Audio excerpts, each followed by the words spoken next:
Le plan de Dieu pour son Église depuis toujours, plus précisément depuis le 1er siècle, est la maturité de tout croyant.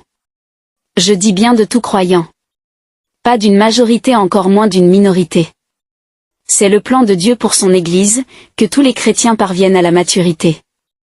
C'est là l'expression, que Dieu soit tout en tous, que tous soient soumis à Christ et que par la suite le Christ soumet tout au Père, que les 24 vieillards viennent jeter leur couronne aux pieds du Père, l'obtention d'une épouse sans tache ni ride.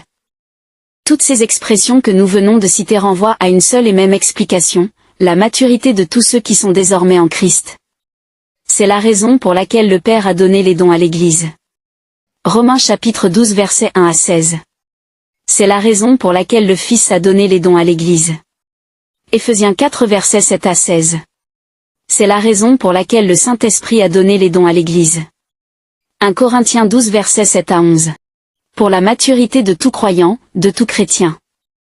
Si Dieu dans sa tridimension a fait ses dons à l'Église qui est le corps de Christ en général, c'est pour le perfectionnement des saints, pour leur maturité, et le mot saint, rappelons-le, renvoie à tout le corps de Christ. Il s'agit de l'ensemble de tous les croyants. Pas d'un certain nombre.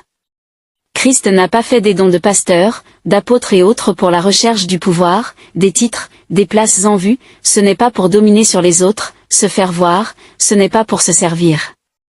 Tout ceci c'est de la distraction. Les dons, c'est pour servir les autres, c'est pour le perfectionnement des croyants, c'est-à-dire leur accompagnement vers la maturité spirituelle. Dieu n'a jamais créé l'homme pour qu'il domine sur un autre homme.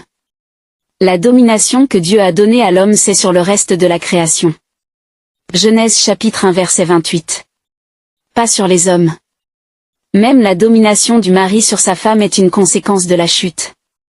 Genèse chapitre 3 verset 16. Et domination ici signifie autorité. Autorité et domination ne font pas bon ménage. La délégation d'autorité, c'est pour des besoins d'ordre, d'efficacité, d'unité, de cohabitation et de facilitation dans la tâche. Ce n'est pas pour dominer. C'est la domination de l'homme sur l'homme qui est à l'origine des divisions et des guerres. L'homme ne se connaît même pas lui-même. Il n'est même pas capable d'être son propre maître. Galates chapitre 5 verset 17. À plus forte raison être le maître de son prochain. Il y a un seul maître, c'est le Christ qui est lui-même Dieu. L'homme est une entité très complexe créée par Dieu. Donc quelqu'un va créer sa chose et un autre vient dominer sur ça.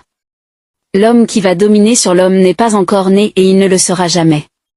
Même le Christ va tout soumettre au Père lorsqu'il sera tout en tous. Qui es-tu, homme, pour dominer sur ton prochain? L'Église qui est l'ensemble de tous les saints, de tous les